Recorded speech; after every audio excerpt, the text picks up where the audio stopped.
Pemirsa, seperti yang kita tahu bahwa pandemi yang sudah hampir 2 tahun berlangsung di seluruh dunia ini berdampak ke banyak sektor. Salah satunya adalah sektor kesehatan yang paling parah. Kemudian juga sektor ekonomi yang mau tidak mau, suka tidak suka harus berjalan selaras. Karena ekonomi seperti yang tadi kita bahas di awal adalah kemampuan, salah satunya kemampuan untuk mengelola keuangan, kemampuan untuk mencari dan bertahan hidup, dan itu sangat penting untuk kita saat ini. Dan kita kembali berbincang tentang kiat menumbuhkan UMKM di tengah pandemi bersama Ibu Endang. Dan pertanyaan pertama untuk yang segmen yang ini adalah, pandemi berdampak ke segala sektor. Menurut Ibu, sektor yang paling parah sektor mana? Sektor yang paling parah kalau saya lihat itu adalah dari sisi UMKM. UMKM ya? Ya, UMKM. Kita terlepas dari kesehatan dan Betul. ini ya, kita berbicara yang lebih segmented lagi. Betul. UMKM dari banyaknya yang lain. Dari banyak yang lain. Kenapa UMKM? Itu sangat berdampak sekali. Karena kalau kita melihat dari sisi UMKM dari tahun 2020 kemarin ya, hampir 2 tahun kita masa pandemi ini, makin ke sini ternyata ada istilahnya PSBB, ada istilahnya PPKM. Ini ganti-ganti terus ya? Iya, itu terus kan, sehingga kita memperhatikan UMKM ini terasa sekali dampaknya bagi mereka. Ya, padahal kalau kita lihat bahwa UMKM ini adalah pilar penting di dalam ekonomi nasional. Ya kan, kalau kita penggerak perekonomian itu kan seperti itu kalau kita memperhatikan. Nah, tetapi ketika pandemi, mereka lah yang paling berdampak dan sangat berdampak. Terutama kalau kita lihat dari struktur usaha UMKM itu kan dari mikro, kecil, menengah. Kalau ngomong yang besar mungkin udah tidak masalah. Ngomong menengah itu juga tidak masalah, ya. Karena kalau kita memperhatikan mereka itu jauh penjualannya sangat-sangat jauh menurun. Nah, sedangkan pelaku usaha yang paling banyak itu adalah di usaha mikronya. Ya kan, hampir 90% itu semuanya di mikro, tidak hanya nasional. Tapi kalau kita lihat di Kalimantan Barat pun yang paling besar itu adalah di usaha mikro. Nah, kalau kita bidik lagi bidang-bidangnya, itu ternyata yang sisinya kuliner, itu yang paling besar, makanan dan minuman. Begitu ada social distancing, mereka kelabakan, nggak bisa. Orang nggak bisa dine-in di situ. Banyak hal yang mesti dirubah dan disesuaikan ternyata ya. Iya kan? Oke, betul, itu betul. Iya. Dan Ibu mengatakan bahwa UMKM ini adalah faktor yang sangat penting dan terdampak. Pertanyaan selanjutnya adalah, bagaimana dan agar bisa bertahan itu secara sederhana bagaimana caranya? Nah, ketika di tengah kebijakan pemerintah yang berubah-ubah juga ya. Di tengah kebijakan pemerintah yang berubah, ada PSBB, PPKM level 4, level 3, kita sekarang berada di level 3 dan mungkin bisa jadi akan turun atau mungkin kita tidak tahu ya prediksinya akan seperti apa. Nah, agar bisa bertahan itu seperti apa? Namun sebelum Ibu jawab itu, Ibu harus menjawab dulu satu pertanyaan ini. Kenapa UMKM dianggap penting untuk perekonomian? Karena di setiap negara dan di seluruh penjuru dunia. Karena kalau kita melihat UMKM, ya itu adalah motornya penggerak perekonomian, ya kan?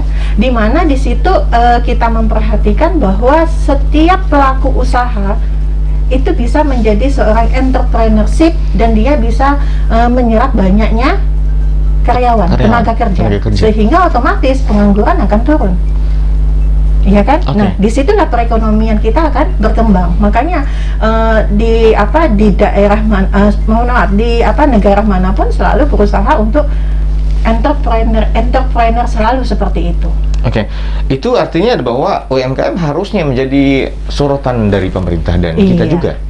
Bahwa kita ternyata harus membelanjakan penghasilan kita di UMKM agar roda perekonomian juga terus berputar. Nah, ini menurut data dari Dinas Koperasi dan UMKM Kalimantan Barat, ada peningkatan pesat pelaku usaha mikro sekitar 42.000 UMKM yang semuanya saat ini tentunya butuh, Kota Pontianak itu butuh stimulus dan itu puluhan ribu agar bisa bertahan mereka, dan itu kan akhirnya berganti, ada yang naik, ada yang turun, ada yang dari UMKM satu berpindah ke UMKM lain gitu. Agar bisa bertahan di situasi yang sekarang. Ini ada pertanyaan saya tadi, bagaimana caranya? Nah, sekarang kita selalu berpikir bahwa inovasi Inovasi. Ya, inovasi bahwa UMKM sekarang, dan itu adalah menjadi perannya kita ya selaku akademisi, perannya kita di pemerintahan ya, tidak hanya sekedar kalau kita melihat di sini pemerintah sudah banyak sekali program yang diberikan untuk bisa meningkatkan UMKM kita dengan cara memberikan bantuan usaha mikro seperti itu ya. Nah, maka dari sini tidak hanya sekedar bantuan saja yang bisa kita berikan, pemerintah berikan dalam bentuk uang ya, uang tunai, tetapi juga ada edukasi. Edukasi yang paling penting, yang paling utama adalah memberikan informasi terkait dengan teknologi. Yes. Tujuannya apa? Supaya para pelaku usaha ini akan berpikir bahwa bagaimana caranya saya bisa bertahan di saat ini. Sedangkan untuk jam buka ini makin pendek, satu. Lalu yang kedua, bisa jadi untuk hal-hal tertentu kami nggak boleh buka sama sekali.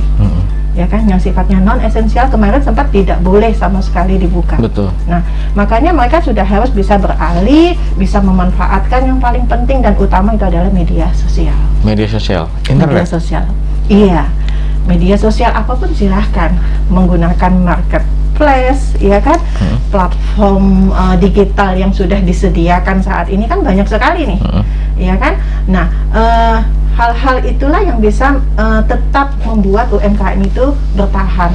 Karena dengan PPKM masyarakat tidak keluar karena tadi ada social distance. Lalu kalau saya berbicara tentang kuliner ya misalnya, karena yang saya lihat ini kan yang kuliner ini yang cukup parah gitu ya, UMKM-nya yang sangat turun sekali profitnya, pendapatannya. Nah, kita melihat banyak sekali PPKM yang membuat orang lebih banyak waktu di rumah. Seperti itu, ya kan? Jadi kuliner itu harus bisa berpikir bagaimana caranya bahwa saya bisa mengubah layanan saya, penjualan saya dengan menggunakan market digital atau online, dengan mengubah tadi menjadi frozen food, misalnya seperti itu. Dengan harapan bahwa ini ada yang bisa menggunakan jasa pesan antar yang sudah tersedia, atau juga dari mereka sendiri, dari tempat mereka sendiri juga bisa melakukan delivery langsung. Seperti itu. Ibu, saya potong sebentar. Berarti di sini adalah yang saya tangkap adalah beberapa hal. Salah satunya adalah beradaptasi dengan keadaan, kemudian yang kedua adalah berimprovisasi untuk bisa bertahan. Tadi juga Ibu menyinggung bagaimana peran kita, peran masyarakat, kemudian peran pemerintah, termasuk juga akademisi untuk mengedukasi masyarakat. Ini cukup penting nih. Bagi saya, tidak semua masyarakat paham dengan kondisi seperti ini. Tidak semua masyarakat, terutama yang masih mungkin tradisional, masih bisa menggunakan, mungkin bisa memanfaatkan Facebook Marketplace, kemudian atau apapun itu yang lain-lainnya, yang banyak sekarang, yang sekarang bisa dimanfaatkan. Seharusnya mereka belum mencapai akses ke sana. Tugas kita adalah melakukan edukasi ini yang paling berperan. Siapa di sini? Apakah pemerintah? Apakah ada akademisi? Apakah masyarakat? Atau siapapun? Jangan dijawab dulu, kita tahan dulu. Nanti jawabannya akan kita dengar setelah yang berikut ini. Jangan kemana-mana, tetap di Gali Talk Show.